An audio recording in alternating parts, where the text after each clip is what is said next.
नमस्कार दोस्तों, next IAS YouTube channel पर एक बार फिर से आप सभी का स्वागत है। मेरा नाम है सपना कुशवाहा और आज का जो हमारा डिस्कशन का टॉपिक है, आप देख सकते हैं इसकी हेडलाइंस है Ladakh LG Saxena approves creation of 5 new district, यानी कि लद्दाख में 5 और नए जिले बनाए जाएंगे और इसी के साथ लद्दाख में जिलों की संख्या बढ़ जाएगी और यही है, इसी के इर्द गिर्द हमारा आज का पूरा डिस्कशन रहने वाला है। इसी के साथ ये पूरा टॉपिक जीएस पेपर 2 पॉलिटी से संबंधित है। अब हम आगे बढ़ेंगे और समझ लेंगे हालिया घटनाक्रम क्या है। तो 2024 में अमित शाह जी के द्वारा लद्दाख में 5 नए जिले बनाने की घोषणा की गई थी और आज ये न्यूज में इसलिए है क्योंकि लद्दाख के उपराज्यपाल विनय कुमार सक्सेना जी ने केंद्र शासित प्रदेश में 5 नए जिलों के गठन को औपचारिक मंजूरी दे दी है और इसी के साथ वर्तमान में जो लद्दाख में जिलों की संख्या है वो कुल 7 हो गई है, जो कि पहले 2 थी और अब इसमें 5 बढ़ा दिए गए हैं। कौन कौन से?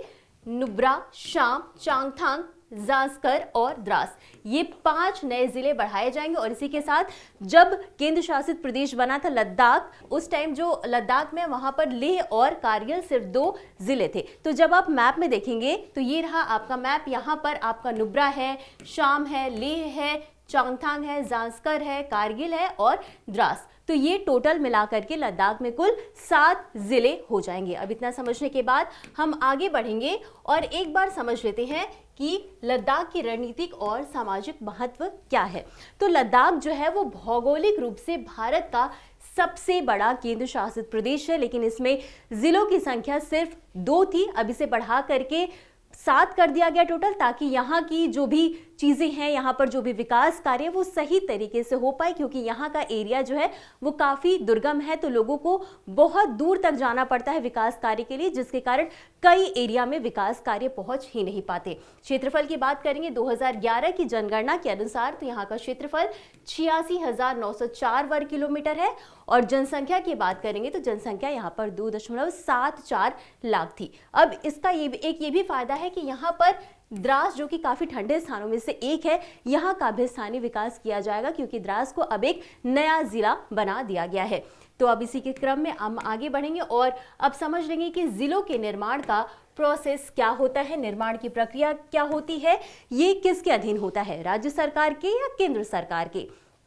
तो आपको ये समझना जरूरी है कि जब भी किसी जिले का निर्माण होता है तो इसमें केंद्र सरकार की कोई भूमिका नहीं होती है, इसमें पूरी तरीके से राज्य सरकार ही शामिल होती है।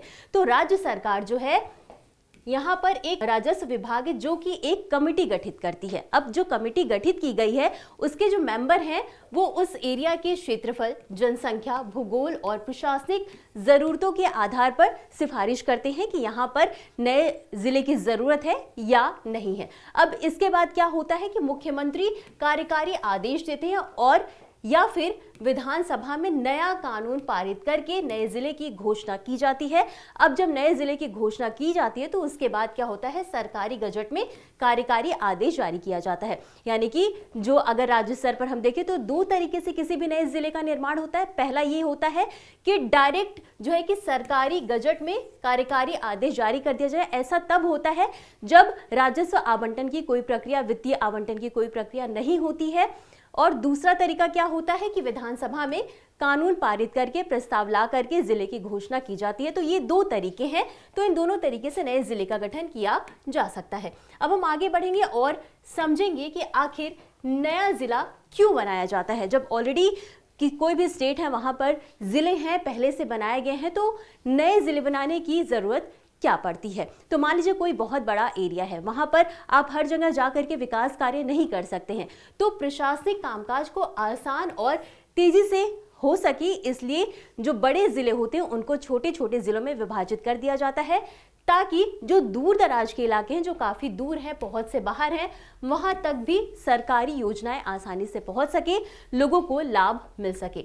इसके अलावा जो वहाँ की जनसंख्या है, जो वहाँ का क्षेत्रफल है, उसके हिसाब से जो भी योजनाएं हैं उनका सही तरीके से बंटवारा हो सके, लोगों तक सही तरीके से पहुंच सके संतुलित रूप से। साथ ही साथ विकास योजनाओं को सही तरीके से सभी तक पहुंचाना, जैसे कि हमने आपको बताया इसलिए भी नए जिले का निर्माण किया जाता है और इसके अलावा सांस्कृतिक और भौगोलिक परिस्थितियों को ध्यान में रख करके ये जो भी नया जिले का निर्माण किया जाता है ये किया जाता है। और इसी के साथ जब नए जिले का निर्माण होता है तो लोगों को रोजगार मिलते हैं, आर्थिक रूप से लोगों की आय में वृद्धि होती है। कैसे, मान लीजिए कोई नया जिला बन रहा है तो लोग आते हैं पर्यटन के लिहाज से, तो वहाँ के जो लोग हैं वो अपनी तरह तरह की जो भी उनकी संस्कृति होती है, जो भी उनकी कला होती है, उनका प्रदर्शन करते हैं। तो इससे क्या होता है कि लोगों के जीवन स्तर में, आय स्तर में भी सुधार देखने को मिलता है। और लद्दाख में अब टोटल 7 नए जिले हो गए हैं, तो ये बहुत अच्छी खबर है, ताकि लोगों तक जो भी 7 जिले हैं, जो वहाँ के लोग हैं, उनको पर्याप्त तरीके से सरकारी